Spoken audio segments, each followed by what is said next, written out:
Wyoming Territory, 1882, the wind tore across the high plains as if it were trying to scrape the past off the land, but Willa Darnell knew better. Some things stuck. Some things followed. She pressed her back to the inside wall of the barn, fingers tight around the handle of the rusted pitchfork. Her breath came fast, eyes fixed on the gap in the slats where sunlight cut across the dust. She had seen him. Calvin Rusk, same hat, same walk, same mean eyes. He had crossed the street in Rawlins like he owned it, same as he used to walk into her father's house back in Kansas, like she was something he bought and paid for. She had not run 3 states west just to be found again. Footsteps crunched on gravel outside. Willa held her breath. "Ma'am," the voice was not Calvin's. She peeked through the slats. A man on horseback sat a few yards off, hat in hand. Tall, broad, a little sunburned around the neck. His horse stood calm, reins loose. He did not look like trouble, but Willa had learned trouble did not always look like trouble. "Name's Thad Ellery," the man said, voice steady but kind. "I work the Double Rock about 3 miles north. Your landlord said you were renting this place, said you needed help with the roof before winter comes." Willa stepped out slowly, pitchfork lowered but still in her hands. "You see a man in a black coat come through town this morning," Thad blinked. "Tall fella, scar on his cheek," her stomach turned. "Yes," he asked after a woman, said she was his wife, but he was lying. Willa's mouth went dry. "How would you know?" "Because I used to be a lawman. And I know the way a man lies when he is hunting something he wants to hurt." She stared at him, unsure what to believe. Thad nodded at the pitchfork. "You planning on going after him with that?" "No," she said, voice low. "Just planning on staying alive." Thad dismounted. He moved slow, careful, like she was a skittish colt. "Then let me help." The roof got patched. Thad worked beside her until the light went thin, and when Willa's hands trembled from the cold, he handed her his gloves without a word. She let him. That night she sat by the small fire in the hearth, arms wrapped around her knees.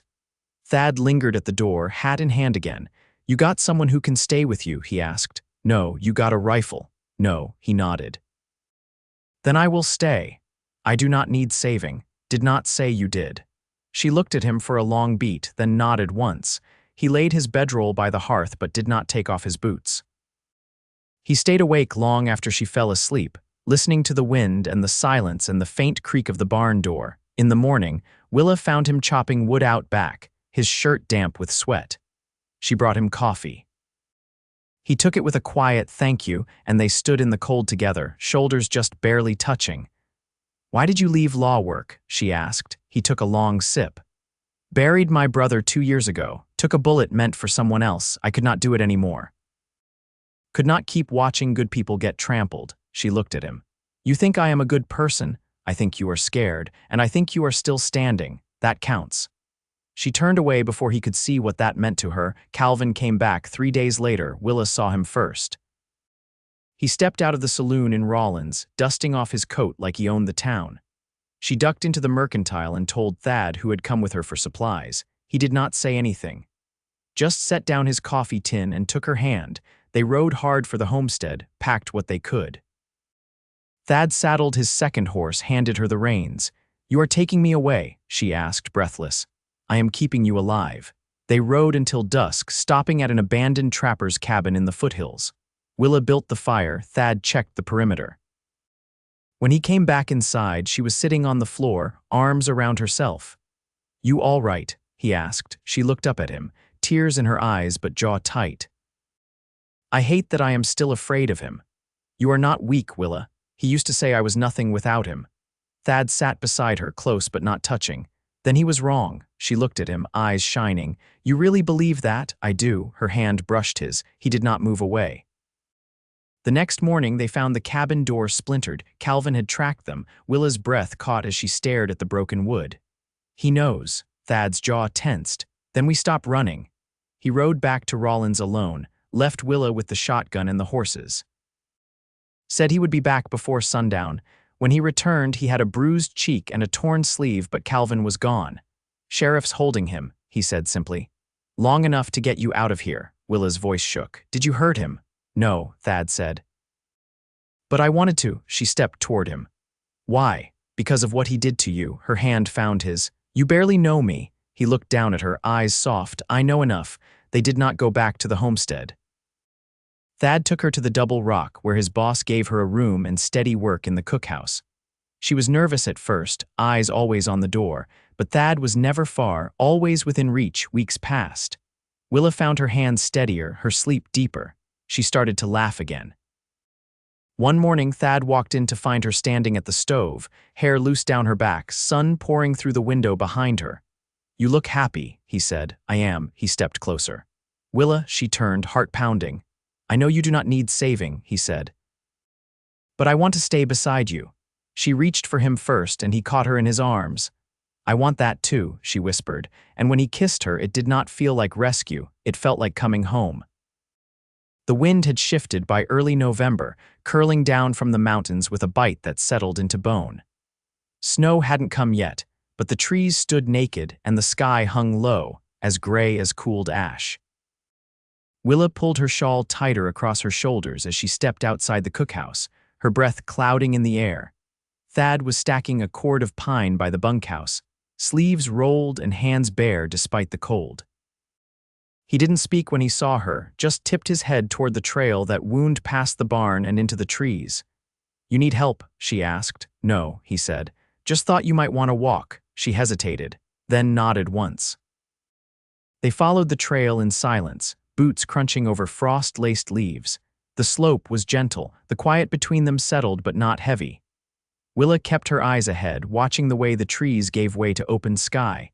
"You don't ask questions," she said. Thad glanced over. "Figure you'll tell me what you want me to know. I was 15 the first time he hit me." He didn't stop walking, but his jaw shifted. She kept her gaze forward. Wasn't loud, wasn't even hard, just enough to make sure I knew not to talk back. "And then he'd bring me flowers the next day or a bolt of fabric. Preacher said a wife should be obedient. My father said I was lucky, so I believed them." "You don't anymore." "No," she said. "I don't." Ahead, the trail opened onto a ridge that overlooked the creek, water running low but clean. Willa sat on a flat stone, her skirts brushing the dry grass. Thad stood beside her, arms crossed as he looked down at the water. "I've been thinking about leaving," she said. He turned toward her. "Not because of him, not anymore, but I don't know what I'm doing here. I never had a plan past running. You'd go alone. I don't have anyone to go with." He crouched beside her, the brim of his hat casting a shadow across his eyes. "You didn't come here with a plan, but you've made something. People ask after you.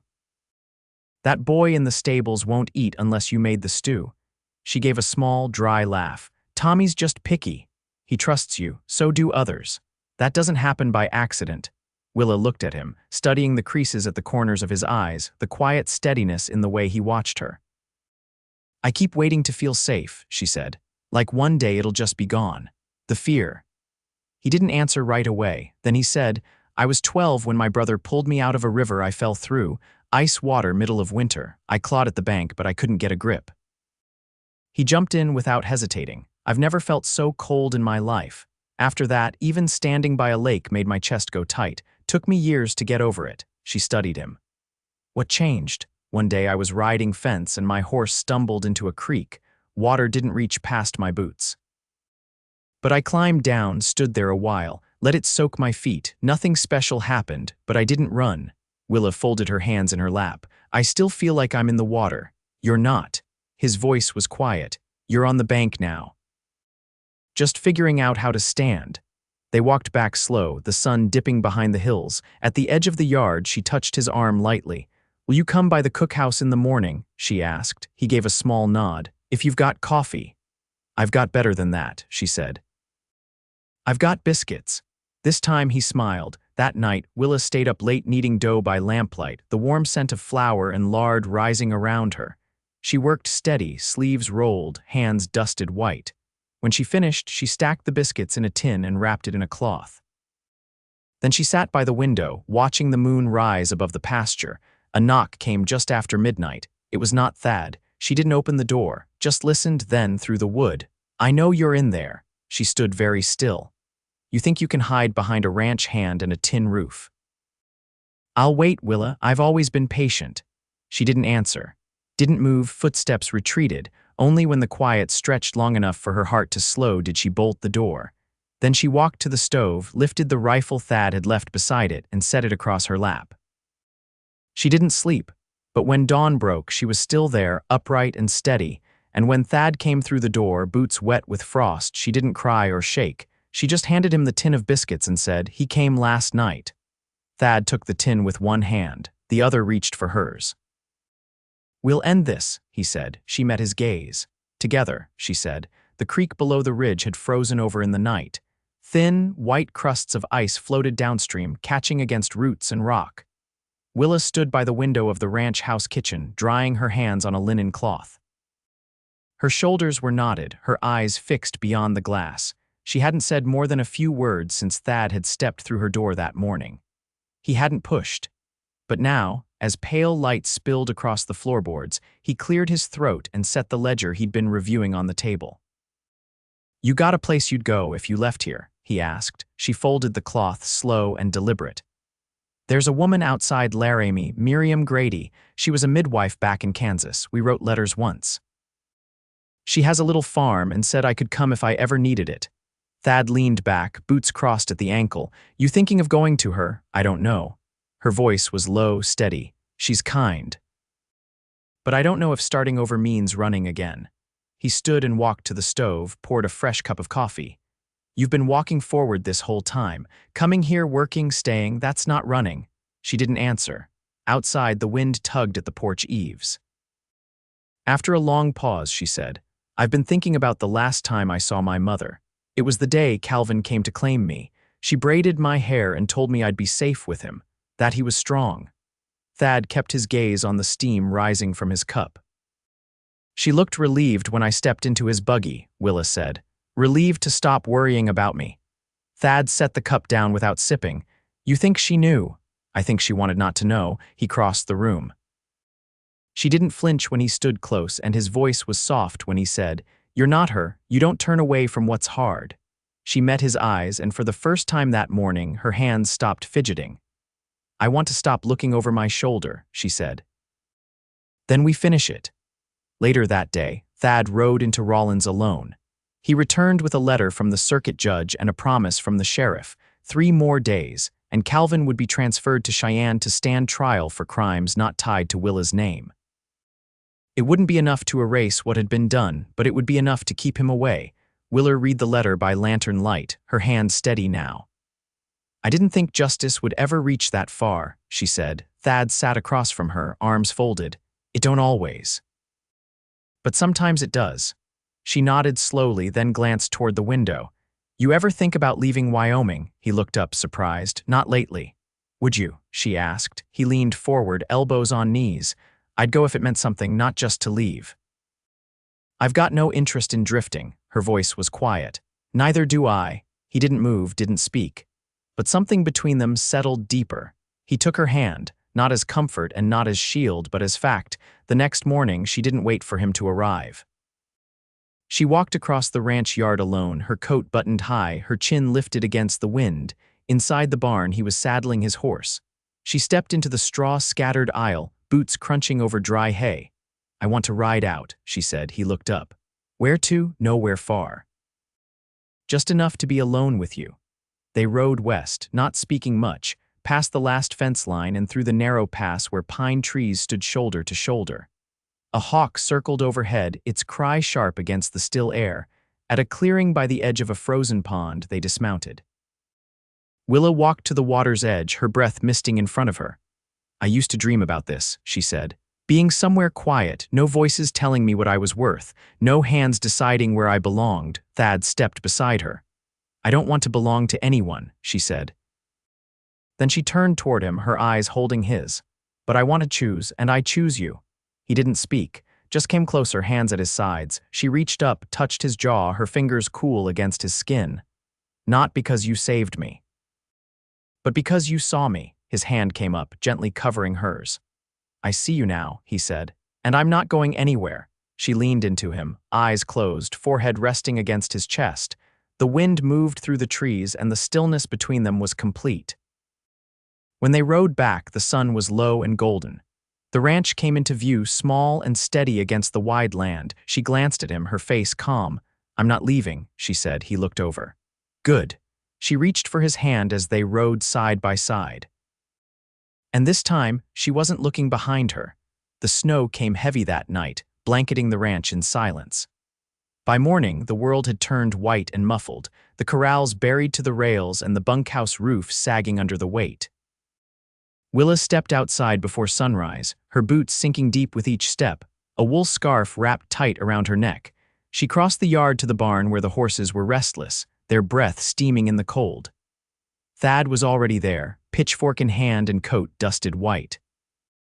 "You didn't have to start without me," she said. He didn't look up right away, just kept working. "You were sleeping soundly for once. I wasn't about to wake you."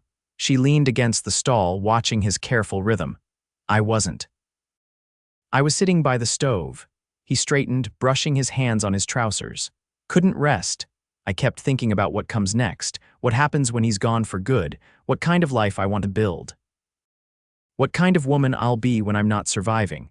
He set the pitchfork aside and stepped closer, the horses shifting behind him. "You ain't the same woman who arrived here." She met his eyes. "No, I'm not." Outside, the wind had died and the quiet pressed close. "There's something I want to ask," she said, her voice lower now, "but I'm not sure how." He waited, steady.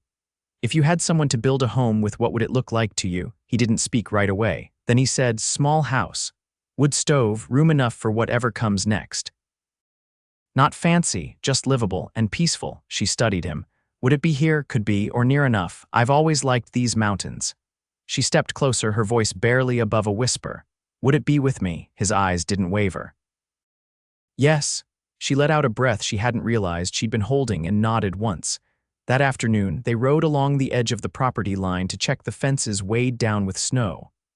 The sky had cleared, and sunlight made the powder shine like crushed glass. Willa's cheeks burned from the cold, but she was smiling when they stopped near the southern ridge. Thad dismounted and walked to where the fence had pulled loose. He crouched to fix the tension wire, but paused when he noticed her still on her horse, watching the horizon. "What are you seeing?" he asked, standing again. She pointed with her chin. "Smoke, just there by the cottonwoods." He squinted, then nodded. "That's not ours." Willa's mouth tightened. "You think it's him?" "Could be. Could be trappers passing through." He walked to her horse and took the reins. "Either way, we go back. Tell Sanders, let the others know." They rode quick, not speaking. The smoke disappeared behind the ridgeline, but Willa's hands stayed white-knuckled on the reins until the ranch came back into view. By dusk, the foreman had sent 2 riders to check the valley. Thad stayed with Willa in the cookhouse, neither willing to wait apart. She rolled dough for supper while he chopped kindling, the silence filled with the crackle of fire. "I don't want to run again," she said, not turning from the counter. "You won't." She looked over her shoulder. "How do you know?" His voice was quiet but sure. "Because I'll stand in front of you every time." She turned fully then, flour still on her hands. "That's not what I need." He paused. "What do you need?" "I need someone who'll stand beside me." Thad crossed the room, took her by the waist, and rested his forehead against hers. "Then that's where I'll be." She let her hands settle on his chest, her eyes searching his. "I want to marry you, Thad." He didn't move, didn't blink. "Then that's what we'll do." She nodded once, and he kissed her, slow and certain, his hand warm at her back. The soft hush of snow against the window was the only sound. That night, as the wind picked up again and the riders returned with news, it was only a pair of Dakota traders passing through. Willa sat with Thad by the hearth. One of her hands rested in his, the other held a folded scrap of paper. A letter she'd written but never sent, meant for a woman in Laramie. Without a word, she leaned forward and dropped it into the fire. The flames took it in one breath, curling the edges until nothing remained. She leaned into Thad and whispered, "I'm not going anywhere." And he said, "Neither am I." The sky broke open in late February, shedding the last of winter's grip with a slow thaw that turned the ranch yard to mud and the hills to mist. Willa stood on the porch of the bunkhouse with her hands tucked into the pockets of her mended coat, watching the clouds shift westward. Her braid hung damp down her back, still wet from the pump, and the faint scent of lye soap clung to her skin. Thad stepped out behind her, closing the door with care. His boots squelched in the thaw-soft ground as he joined her, close but not touching. I asked Sanders for a stretch of land, he said. Southeast pasture. He said he'd sign it over if we clear the deadfall. Willa lifted her chin, studying the slope beyond the barn. You think we can build before summer? We'll have 4 months if the rains hold off. She nodded once. I've never built anything before.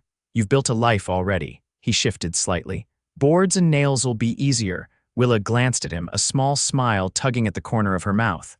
I want a room with a window facing east. You'll have it. She looked back at the land. It doesn't have to be large. It'll be enough.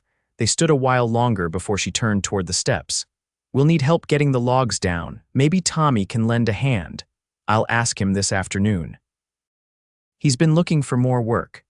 Later that day, the 3 of them hauled the first felled pine from the ridge above the lower pasture, the sled dragging slow behind the draft horse. Willa's hands blistered quickly, but she didn't stop. Thad worked beside her without hovering, offering steady glances instead of words. Tommy, still wiry and young but full of grit, kept the pace even by dusk. The first timbers lay stacked near the fence line. Willa leaned against a post, breath short, shoulders aching, and looked toward the line of cottonwoods that marked the edge of their future home. I want to plant a row of gooseberries, she said. Thad wiped his brow. You'll have them. And a stone path to the door so we don't drag in muck come spring. I'll lay it myself. She turned toward him then. You always say yes. He looked at her, brow creased. You think I shouldn't. I think it's new to me. Having someone who listens. He stepped closer, voice low. I don't want to be anyone else but the man who listens to you. The ground beneath her was damp and uneven, but she felt steady all the same.